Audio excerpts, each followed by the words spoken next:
right from inside the executive cabinet by Mr. Governor Babajide Sanwo-Olu as the incident commander. There's a very strict hierarchy of control.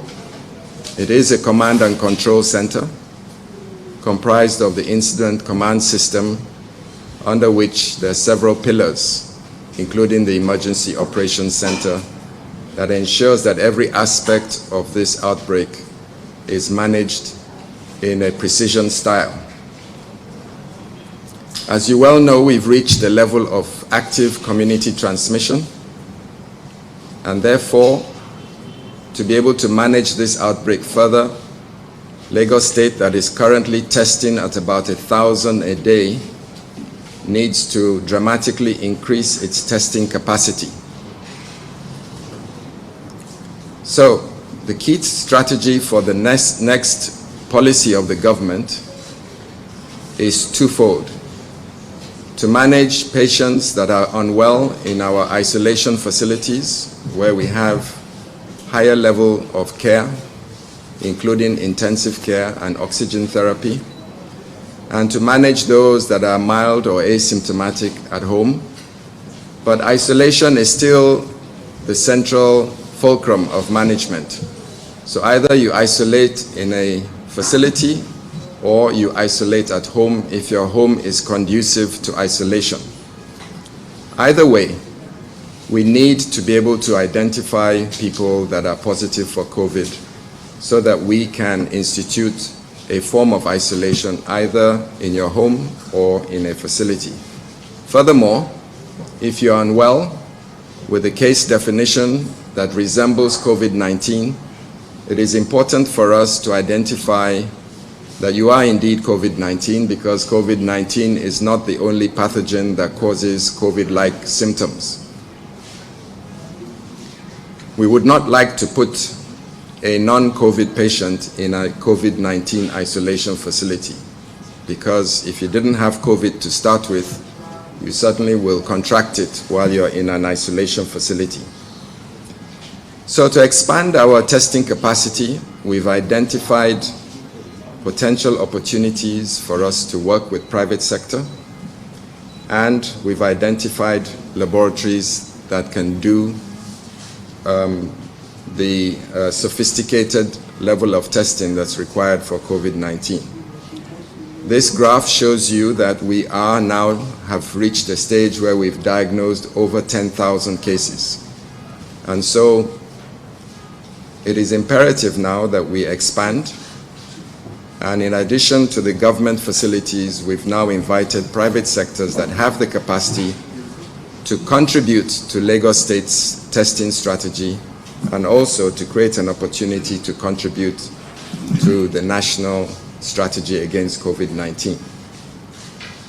So currently you are familiar that we have 4 public health laboratories that have been testing consistently every day: the Lagos University Teaching Hospital, the Lagos State Biobank in Yaba, the Nigerian Institute of Medical Research, and the Central Public Health Laboratory. We've now decided to include private laboratories, and both will join hands to simultaneously increase our capacity to dramatically increase testing. However, COVID-19 still remains a public health crisis, and therefore it needs to be managed very carefully and coordinated by government. It is essential that government knows about every positive case of COVID-19. So it is actually illegal to test outside of government framework. If people are testing for COVID-19 outside of the government structure, that poses an immense threat to public health. And that is an illegal act, and our agencies will be looking out for such operations. Many of you have asked about rapid diagnostic tests. We have requested that all vendors who wish to provide rapid testing in Lagos State to submit their analytes for validation. And indeed, many people, there was initially a validation fee, but to increase the submission of these analytes for validation, we've waived the fee, and in fact, Mr. Governor has funded the cost. It's quite expensive to validate a test. And Mr. Governor, the incident commander, has actually paid for the validation of the tests that we've received. Unfortunately, we have not been able to identify a single rapid diagnostic test that is useful or accurate enough for us to use in public. You should know also that the WHO have not identified a rapid test that works yet. There are immense dangers in using rapid diagnostic tests that are inaccurate.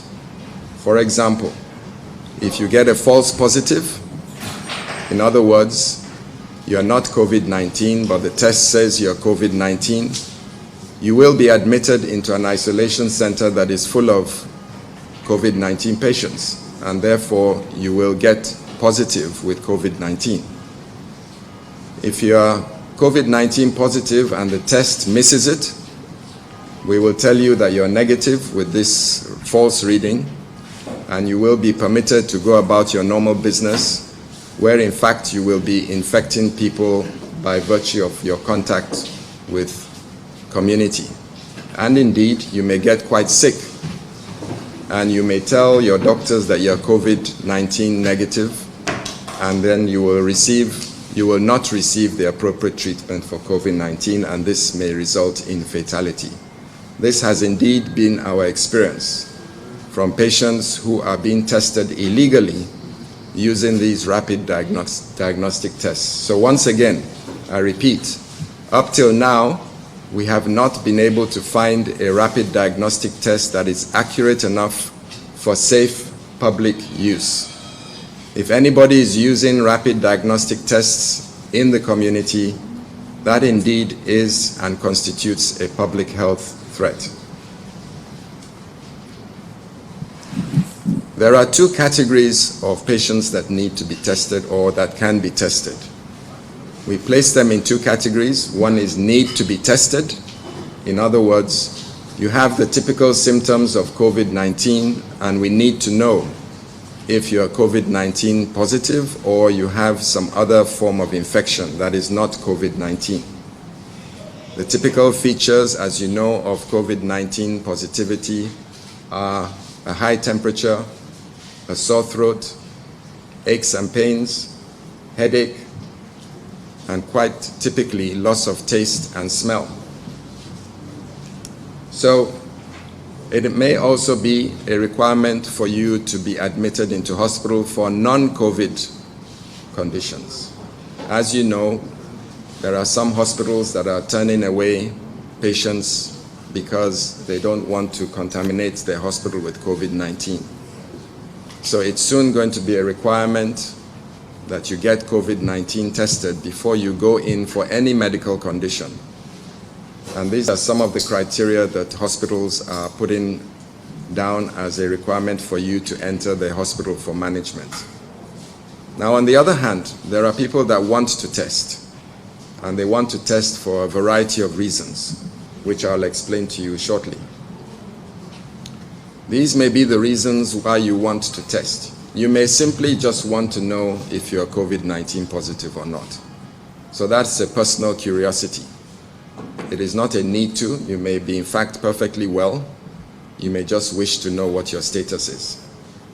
It may be a requirement for you to return to work. In other words, it may be a corporate requirement that you get COVID-19 tested.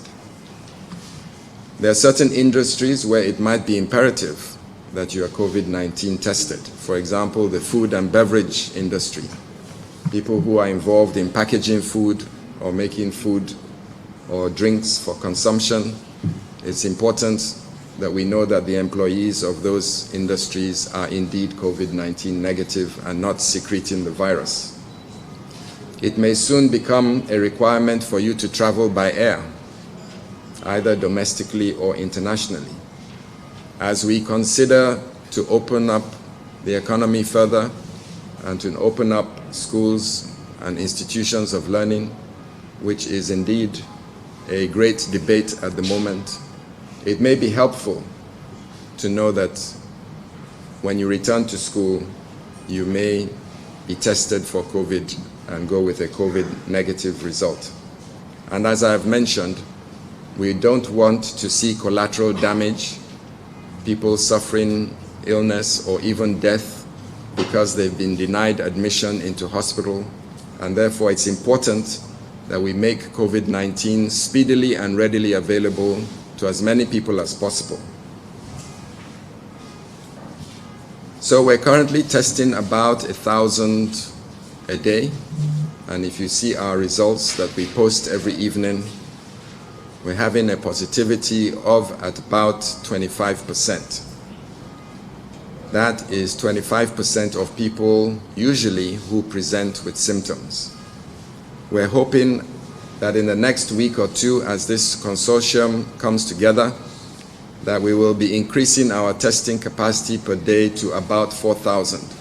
And this is just in the first phase. We're hoping to add more laboratories to this consortium. And as more laboratories join this consortium, our testing capacity will increase even further. Once again, testing remains the center of the outbreak response. We need to know if you're positive for a variety of reasons. And it helps us to manage patients, and it helps us to give us an idea of where we are in this outbreak and when and how soon we're going to peak, plateau, and start to see the outbreak diminish in Lagos State. It is a very important aspect of balancing public health crisis and ensuring we don't plunge ourselves into economic crisis. So the more we can test, the more we can open up our economy. Because through testing, we can try to increase the volume of Lagos State's economy by knowing people's status as they return to their day-to-day activity. So on that note, I'd like to hand over the platform to the director of the Lagos State Biobank, which is the nerve center of COVID-19 testing in Lagos. As I said earlier on, COVID-19 outbreak is a public health crisis. It needs to be managed by the government in partnership with private sector and other donor agencies. We also are in deep consultation with the federal government, the Ministry of Health, and the Nigerian Center for Disease Control, and of course, the Presidential Task Force on COVID-19. The nerve center of COVID-19 testing is at the IDH Hospital, the Lagos State Biobank, which is the BSL-3, Biosafety Level 3 laboratory. Is the highest level of biosafety laboratories in the country. It is a very sophisticated environment, and it has very well-trained expertise in terms of staff. And I will be yielding the floor now to Dr. Bamidele Mutiu, who is the director of the Lagos State Biobank, to explain some of the details of the consortium and how the consortium was put together and how it will function. Dr. Mutiu.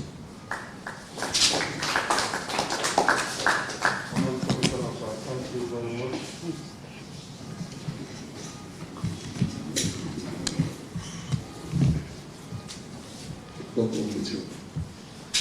Honorable Commissioner, the PS, all protocol duly observed.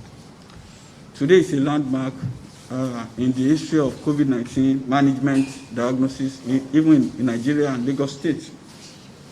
Lagos State Biobank is a biosafety level 3 laboratory that has been at the forefront of diagnosis of COVID-19 samples since the outbreak in February.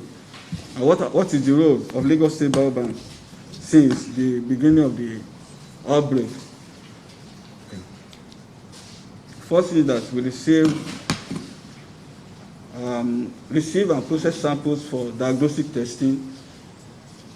Averagely, when you look at the positivity rate in Nigeria, Lagos State consisted about 45% of those positive.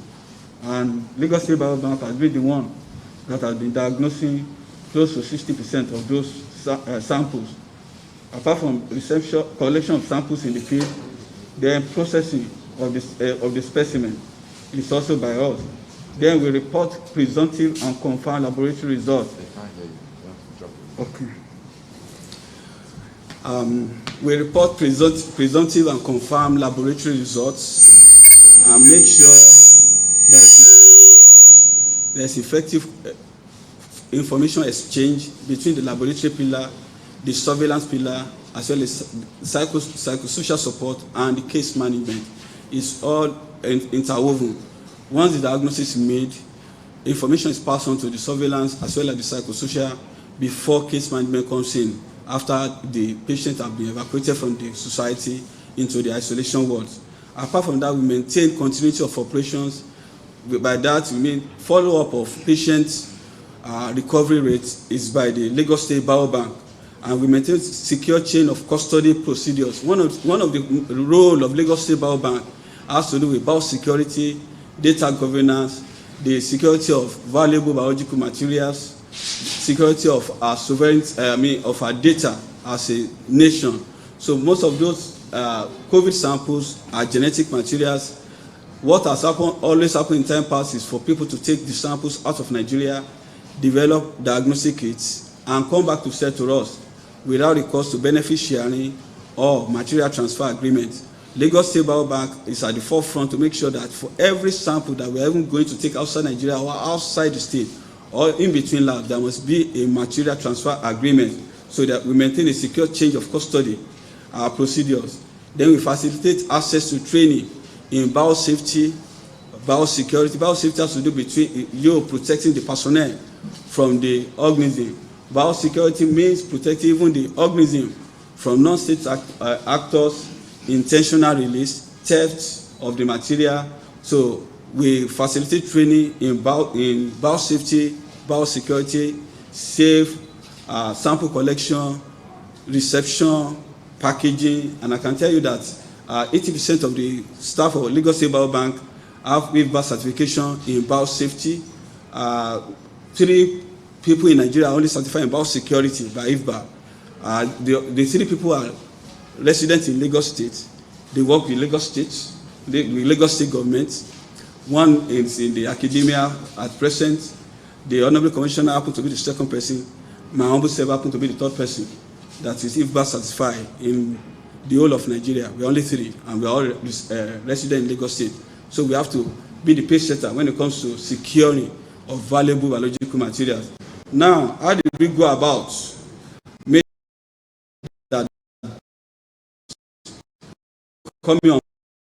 We say this person is positive, and we'll be able to have results that you can duplicate anywhere in the world. The first thing that we first identify private laboratories that have the equipment and expertise to test for COVID-19 within the parameters of state testing strategy. So it's not just that a laboratory will just come up today and said, I want to test for COVID.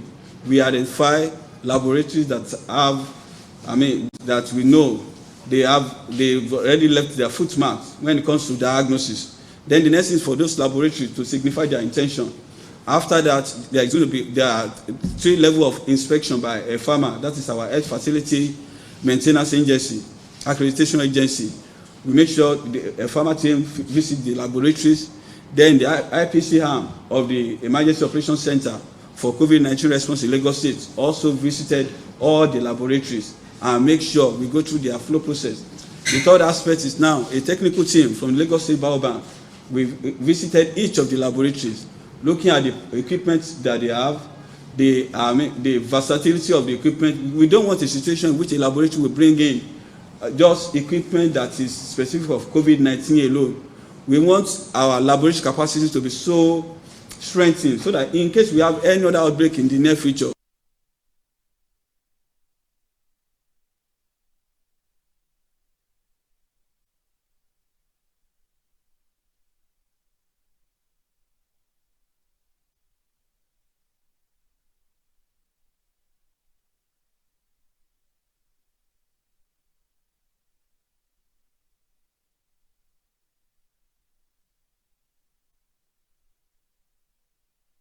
no positives, no negatives, and then we score the laboratory based on the turnaround time. The turnaround time, the standard is within 24 hours. We want to receive our results. The second thing that we want to see how when we could relate with the standard, how well the laboratory was able to perform. So this laboratory that we are seeing now, they've gone through the issue of being identified, being inspected, being validated, the sample being validated, and even the process of sample reception, the flow process has been validated. So that for every result that is coming there, it's as good as a result coming from Lagos State Biobank.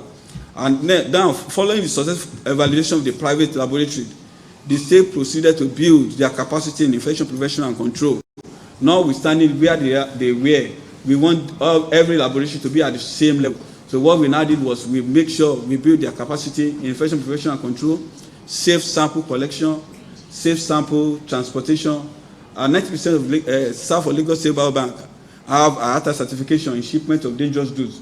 So part of the capacity building for the private laboratory happens to be safe transport of dangerous goods for which COVID-19 samples are known to be, then as well as management of biosafety lab and biosecurity.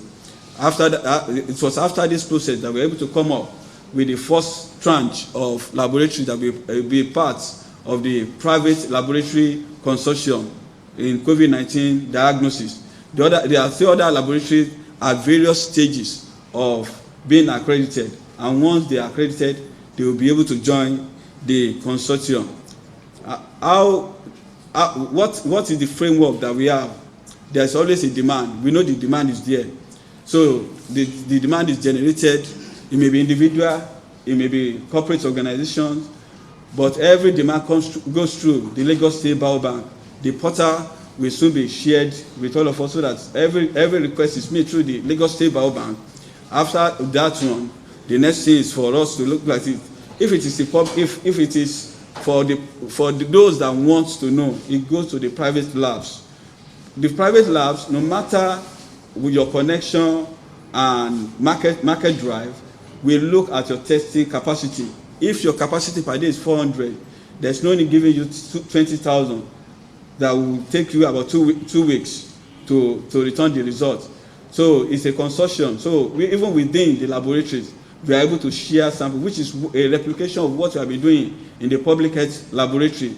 Most of the samples in Lagos State comes to Lagos State Biobank. From there, they are distributed to the laboratory in Lutz, a Central Public Health Laboratory, and even NIMA, so that we are able to meet the turnaround time. So the same thing is going to happen within the consortium.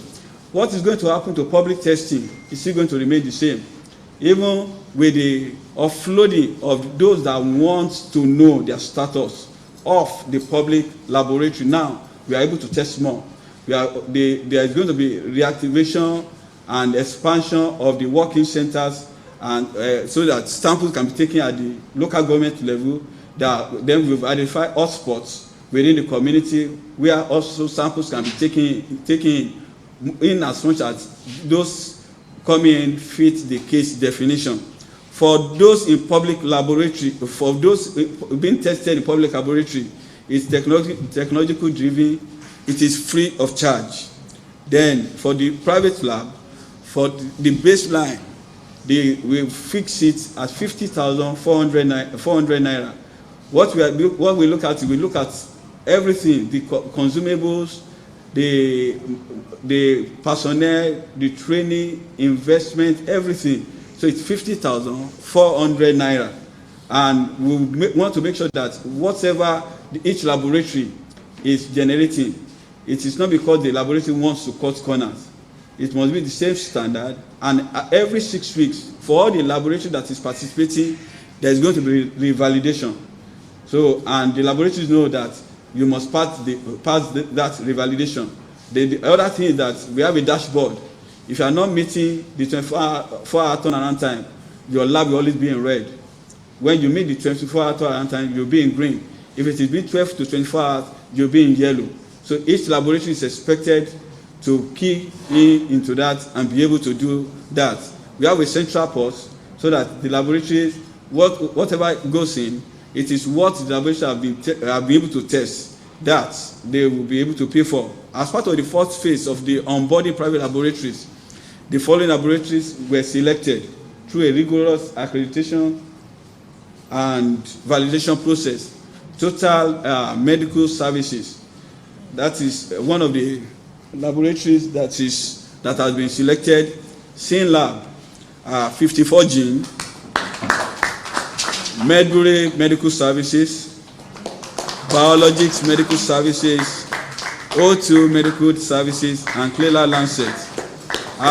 In the next 1 or 2 weeks, we will commence the second phase of accreditation, which we have already started, and hopefully more laboratories will join.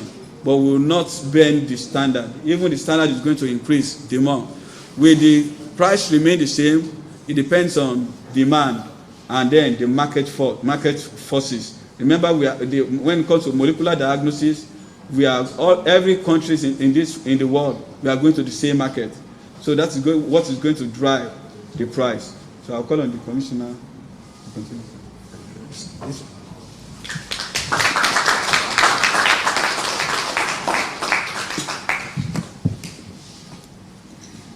So thank you very much, Dr. Bamidele Mutiu. So he's explained how we put the consortium together. It was a very painstaking process of selection, of ensuring that the lab can perform a very complicated test, molecular testing. As you can see from the rapid diagnostic test, if it was easy to do a COVID-19 test, you could just do it in 10 or 15 minutes with a rapid test, but nobody in the world has been able to validate a rapid test yet. So we must stick to the molecular test, which is complicated. It takes at least 6 to 12 hours to run. It is run by molecular biologists that have spent years training and learning their trade. It is run on very expensive, sophisticated equipment, and it is run inside a BSL-2 or BSL-3 laboratory. It's not every laboratory that can do COVID-19 testing. So we've put these labs together very carefully. We've ensured that you can carry out the test. It's not like we do tests in school where you can score 80 or 90%. You must score 100%. If you miss one sample, that is a potential death to a patient. So all these labs have scored 100%, and that is why they're in the consortium.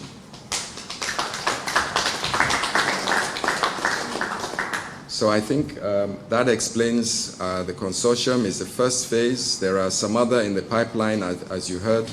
And we hope that we can continue to ramp up our testing so that everybody in Lagos can have access to a COVID-19 should the need arise. And so that we can really map what's happening in COVID-19. We can map hotspots. We can open up the economy a bit more because we'll be able to know who is positive, who is negative. If you're positive, you will be isolated, either in one of our isolation facilities or at home if it's appropriate. And if you're extremely unwell, it's important that we know that it is COVID-19 so we can give you the appropriate COVID-19 regimen of treatment. So I think that ends the presentation. We'll be open for questions.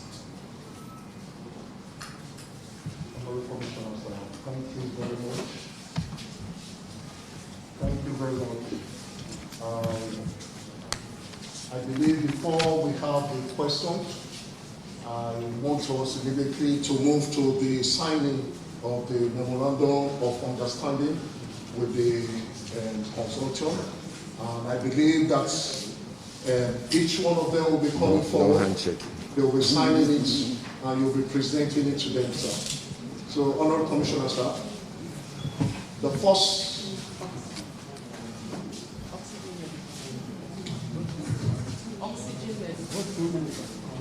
O2 Medical. O2 Medical, please.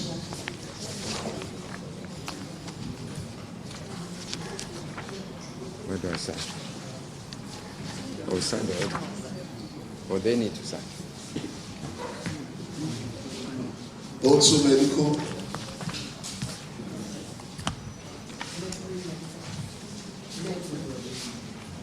Medbury Medical. Go to here. Let's move up a little bit.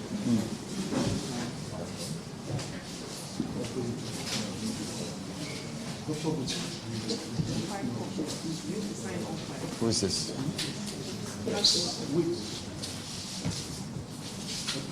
Matthew, who signs here? This is your director, your secretary will sign. You get home. Okay? All right.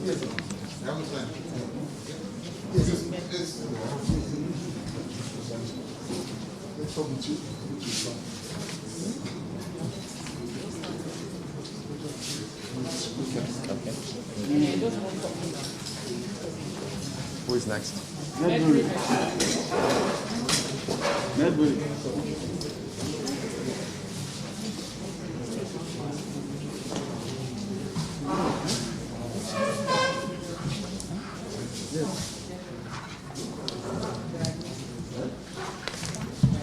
Red? Are you the governor?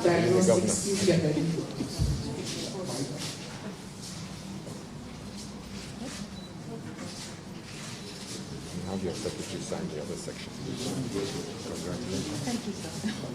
Staff diagnostics. 54G.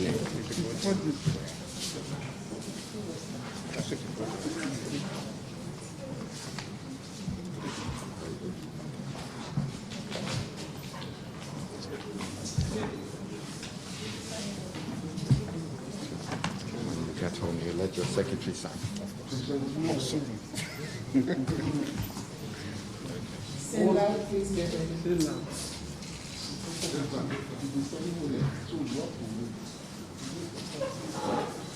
Congrats. You can't shake hands, is it?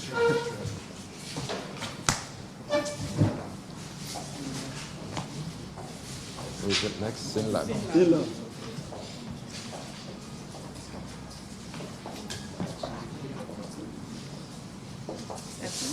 Are you the secretary?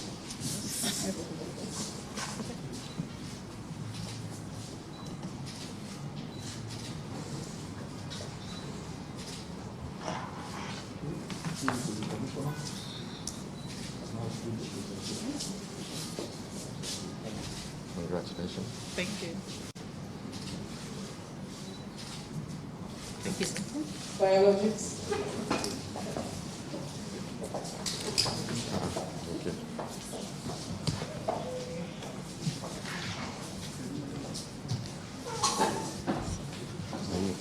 Are you the secretary of the director? Don't worry, this time.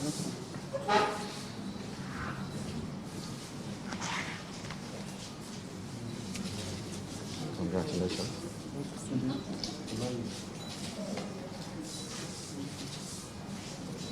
Total. How are you doing? My MD will be signing this. What? My MD will be going to sign this. But there are two places. You can sign the secretary. No?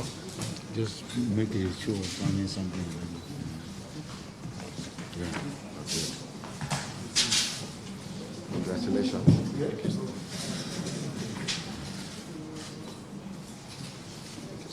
And last but not the least, final accent.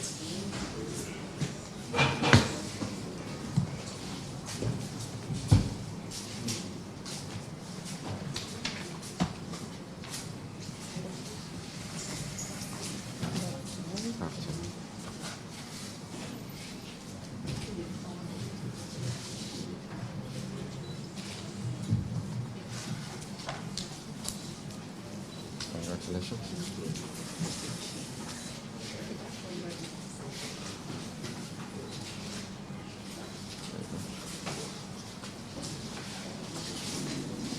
Can we please put our hands together for the family of the state, please?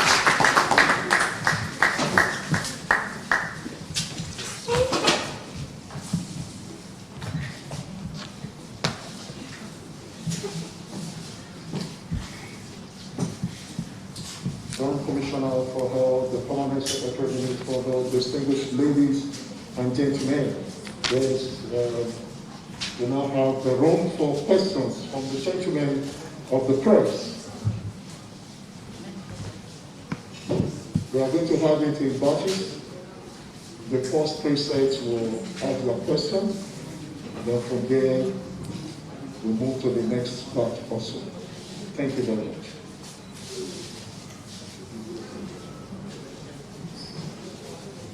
Good afternoon, my name is Daniel Janda, I'm a functional speaker. I have like 3 or 4 questions here for you, sir. A few hours ago on your Twitter handle, you said 5,226 cases monitored in communities by COVID-19 Lagos response team have either fully recovered or responded to hospital treatment at home. I want to ask now, sir, has the home treatment for COVID-19 started? If yes, when? And more specifically, I want to ask, how many patients are being treated at the isolation centers in Lagos State, and how many are being treated at home currently? Also, on your Twitter handle, you said 2,683 active cases in the state are yet to turn up for admission. How long have we been looking for these people, and what efforts are being made to get them, and even contact tracing people they've had contact with? That are my questions.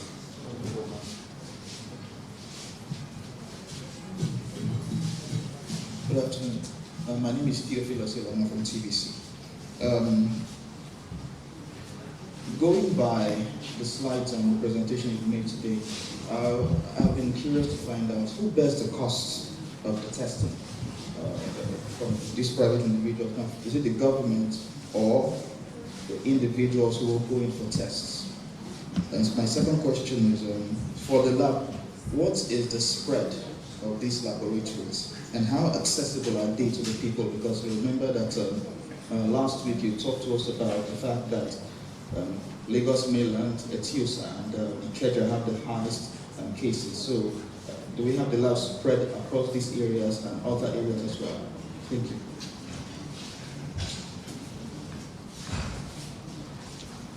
Thank you so much, sir. My name is Anne Abatiba from the BBC. So with the rising cases of COVID-19, should Lagos be prepared for another lockdown?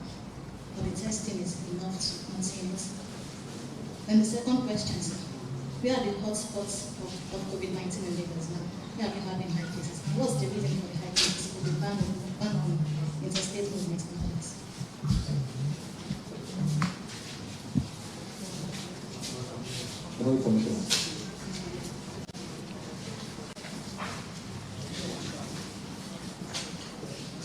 Thank you very much. So what you've seen,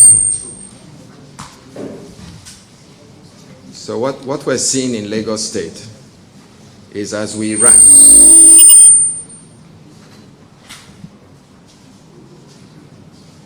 Thank you very much for those questions. What we've seen in Lagos is as we ramp up our testing, at the beginning we're testing 50 a day, 100 a day, 200, 300, we're now up to 1,000. The pattern of COVID-19 in Lagos, it goes from one extreme to the other.